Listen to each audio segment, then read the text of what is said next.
Hello everyone, आपका स्वागत है अवधेश मिश्रा नीट चैनल में। 31 क्वेश्चन देखते हैं। ये क्वेश्चन इंपॉर्टेंट है, इसका सोल्यूशन ध्यान से देखेंगे। The product X and Y which are formed in the following sequence of reactions are respectively. Phenol का रिएक्शन करवाया जा रहा है डाइल्यूट HNO3 के साथ। पूछ रहा है एक्स क्या बनेगा, वाई क्या बनेगा। ध्यान से देखेंगे, ये क्वेश्चन इंपॉर्टेंट है। देखिए, जब भी फिनॉल का रिएक्शन डाइल्यूट HNO3 के साथ करवाया जाता है तो यहाँ से इलेक्ट्रोफाइल क्या आता है, NO2 प्लस आता है। यहाँ से टू प्रोडक्ट बनता है, एक बनता है आर्थोनाइट्रोफिनॉल, एक बनता है पैरानाइट्रोफिनॉल। लेकिन आपके लिए आसान कर दिया है, यहाँ पे आर्थोनाइट्रोफिनॉल का जिक्र किया भी नहीं है, इसलिए आप क्या मान के चलेंगे, केवल एक ही प्रोडक्ट बनेगा पैरानाइट्रोफिनॉल। ठीक है, क्योंकि यहाँ पे ऑप्शन में आपको आर्थोनाइट्रोफिनॉल दिया भी नहीं है, इसलिए आपका एक्स क्या हो जाएगा, आपका एक्स हो जाएगा ये पैरानाइट्रोफिनॉल। ठीक है, इसलिए NO2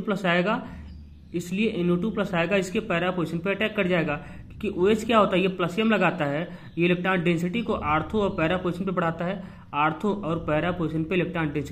है, इसलिए जो भी इलेक्ट्रोफाइल आएगा इसके आर्थो पे अटैक करेगा और पैरा पे अटैक करेगा। ठीक है, यहाँ पे टू प्रोडक्ट बनेगा, एक बनेगा आर्थोनाइट्रोफिनॉल, एक बनता है पैरानाइट्रोफिनॉल। लेकिन आर्थोनाइट्रोफिनॉल आपके काम का नहीं है, क्योंकि ऑप्शन में दिया नहीं है, इसलिए आपका एक्स यही हो जाएगा। ठीक है, अब ध्यान देंगे, एक्स का रिएक्शन करवाया जा रहा है ZnHCl के साथ। देखिए, मेटल प्लस एसिड करते क्या है, NO2 का रिडक्शन कर देंगे, NO2 को कन्वर्ट कर देंगे NH2 में, तो ये हो जाएगा इस तरीके से। अब इसका रिएक्शन करवाया जा रहा है एसिटिक नाइट्राइड के साथ, वो भी एक ही इक्विवेलेंट है। आप याद रखेंगे, एसिटिक नाइट्राइड का रिएक्शन OH के साथ भी होता है और NH2 के साथ भी होता है। तो किसके साथ होगा, क्योंकि यहाँ पे एक ही इक्विवेलेंट किया है। देखिए, ये OH है, ये NH2 है। आपको पता है NH2 का प्लसियम स्ट्रांग लगता है OH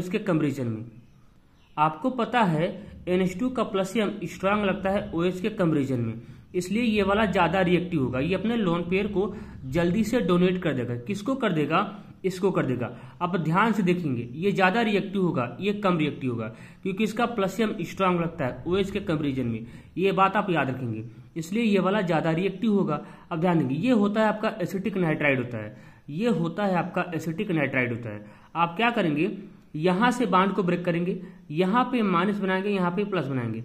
आपकी मर्जी, आप यहां से भी बांड को ब्रेक कर सकते हैं, क्योंकि सिमेट्रिकल है। आपने यहां से बांड को ब्रेक किया, यहाँ पे बना माइनस, यहाँ पे बन गया प्लस। अब देखिए, इसके पास क्या है, लोन पेयर है, ये नाइट्रोजन है, इसके पास क्या लोन पेयर है, ये लोन पेयर यहाँ पे अटैक कर जाएगा। जैसे लोन पेयर इसका यहाँ पे अटैक करेगा, नाइट्रोजन के ऊपर आ जाएगा प्लस चार्ज। अब नाइट्रोजन क्या होता है, मोरियन अपने ऊपर प्लस चार्ज को बर्दाश्त नहीं कर पाएगा, तो करता क्या, यहाँ से H+ को लूज कर देगा। जैसे यहाँ से H+ को लूज करेगा, ये H+ इतने पार्ट को मिल जाएगा, तो यहाँ से एसिटिक एसिड बाहर निकल जाएगा। ठीक है, यहाँ से एसिटिक एसिड बाहर निकल जाएगा और यहाँ से आपका बन जाएगा NHCOCH3। ठीक है, आपको इतना भी नहीं सोचना है, आपको करना क्या है, यहाँ से आप बाउंड ब्रेक करेंगे, यहाँ माइनस बनाएंगे, यहाँ पे प्लस बनाएंगे। अब आप क्या करेंगे, यहाँ से H+ निकलेगा, ये H+ पार्ट इतने पार्ट को मिल जाएगा और ये नाइट्रोजन इस कार्बन के साथ सिंगल बॉन्ड से जुड़ जाएगा। ये जल्दी से करेंगे। और मैकेनिज्म क्या होगा, देखिए, इसके पास क्या है, लोन पेयर है, यहाँ से आप बॉन्ड को ब्रेक करेंगे, यहाँ बनाएंगे माइनस, यहाँ बन जाएगा प्लस। अब देखिए, इसके ऊपर क्या है, प्लस चार्ज है, कार्बन के ऊपर क्या है, प्लस चार्ज है, ये इलेक्ट्रोफिलिक सेंटर है, इसके पास लोन पेयर है, ये अपना लोन पेयर इसको डोनेट कर देगा। जैसे ये अपना लोन पेयर इसको डोनेट करेगा, नाइट्रोजन के ऊपर आ जाएगा प्लस चार्ज। अब नाइट्रोजन क्या होता है, मोरियन होता है, अपने ऊपर प्लस चार्ज को बर्दाश्त नहीं कर पाएगा, इसलिए यहाँ से H+ को लूज कर देता है।